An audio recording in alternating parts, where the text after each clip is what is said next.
Assalamualaikum warahmatullahi wabarakatuh. Semangat pagi.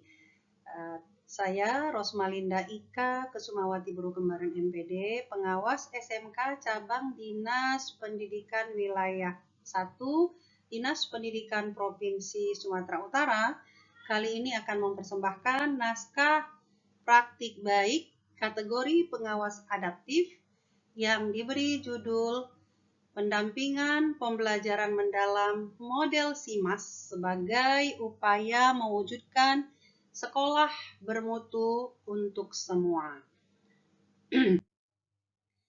Adapun praktek baik ini dilatar belakangi dengan adanya tantangan bahwa di satuan pendidikan masih belum diterapkannya PBD ya, perencanaan berbasis data, di mana KSP tidak berbasis rapor pendidikan. Kemudian seperti yang diketahui bahwa Permendikdasmen nomor 46 tahun 2025 mewajibkan pembelajaran mendalam ya. Kemudian adanya masalah di pengawas karena banyaknya sekolah dampingan, maka supervisi konvensional dirasakan sudah kurang efektif. Maka saya memberikan sebuah praktik baik yang berbagi dalam hal ini adalah inovasi dari sebuah model SIMAS, supervisi inovasi mendalam adaptif berbasis situs microsite.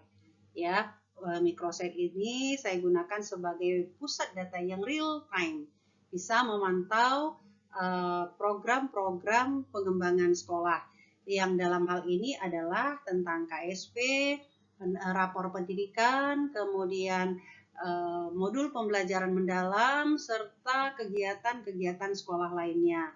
Selanjutnya saya juga memfasilitasi kepala sekolah, guru, dan tenaga pendidikan untuk memanfaatkan artificial intelligence untuk membuat draft KSP atau modul ajar dalam meringankan beban administrasinya.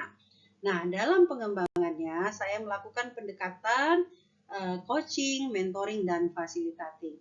Ini adalah tampilan dari microsite sekolah dampingan dari 14 sekolah yang saya bina. Selanjutnya, dalam pelaksanaan supervisi akademik, proses supervisi adaptif saya lakukan dengan pendekatan perangkat pembelajaran mendalam. Maka saya memantau setiap modul-modul ajar yang sudah di-upload guru-guru di dalam link microsite yang sudah dibagikan sebelumnya. Tentu saja ini dapat saya lakukan kapan saja, di mana saja untuk memantaunya. Nah, strategi dan pembinaan ini diawali karena adanya survei yang saya lakukan bahwa sebahagian besar kepala sekolah dan guru itu, khususnya kepala sekolah, kesulitan dalam pembuatan kurikulum satuan pendidikan berbasis pendekatan pembelajaran mendalam. Nah, itu juga yang menjadi penguat saya bagaimana mendampingi mereka dalam melakukan pembinaan secara adaptif. Nah, selain itu, guru-guru di sekolah juga merasa kesulitan membuat perangkat pembelajaran mendalam, sehingga strategi supervisi dan pembinaan yang adaptif ini didasarkan pada instrumen refleksi yang sudah dilakukan, observasi. Kemudian saya menggabungkan antara coaching, mentoring, dan fasilitating ini secara intensif untuk berfokus pada 3 peran utama yang paling penting saat ini, yaitu bagaimana menganalisis rapor pendidikan, penyusunan kurikulum satuan pendidikan, dan supervisi akademik.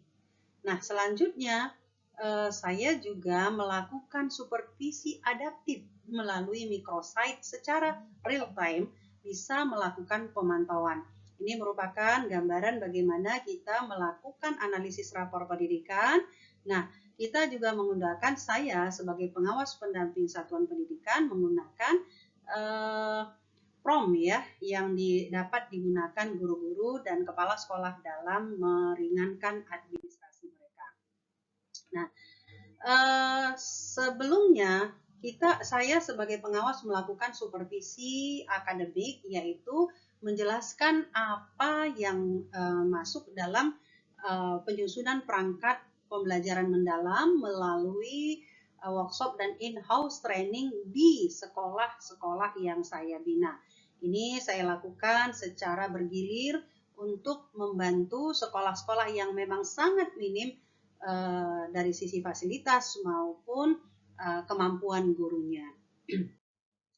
Nah, selanjutnya bagi sekolah-sekolah yang sudah mapan, saya juga melakukan fasilitasi pendampingan kepala sekolah dalam melakukan supervisi akademik, di mana prinsip yang kita gunakan dengan pendekatan coaching dalam pembuatan modul pembelajaran mendalam. Dampaknya yang saya dapatkan dari hasil supervisi adaptif ini bahwa hampir seluruhnya 12 dari 14 atau 85,7% sekolah berhasil menyusun KSP berbasis data rapor pendidikan. Kemudian guru-guru sudah mampu membuat modul ajar pembelajaran mendalam. Nah, selanjutnya supervisi akademik sudah dilakukan oleh kepala sekolah. Nah, di sini dalam grafik bisa terlihat bagaimana di awal kemampuan kepala sekolah dalam membuat KSP berbasis data rapor pendidikan dan kemampuan guru di dalam penyusunan perangkat pembelajaran mendalam terjadi perubahan yang signifikan setelah dilakukan pendampingan dan melalui pelatihan. Nah, pendampingan ini sangat perlu untuk menguatkan guru-guru untuk terus mengembangkan dirinya.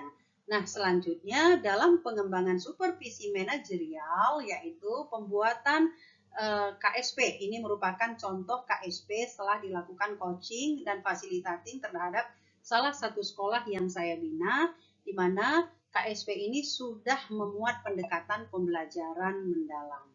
Nah, selanjutnya saya merefleksikan dari praktik baik ini bahwa pengawas sekolah yang adaptif tidak hanya bertindak sebagai evaluator yang melakukan intervensi, tetapi berperan sebagai coach, fasilitator perubahan yang menumbuhkan kemandirian kepala sekolah.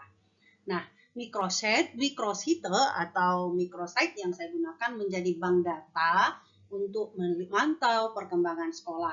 Dan kemandirian kepala sekolah dalam supervisi akademik adalah jaminan berkelanjutan mutu internal sekolah.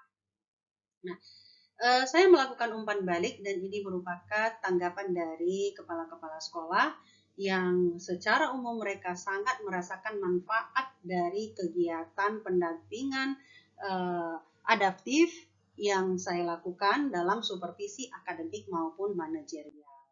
Nah, SIMAS atau yang saya katakan supervisi inovatif mendalam adaptif berbasis situs microsite adalah solusi inovatif dan adaptif pengawas sekolah di era digital mendorong percepatan mutu pendidikan.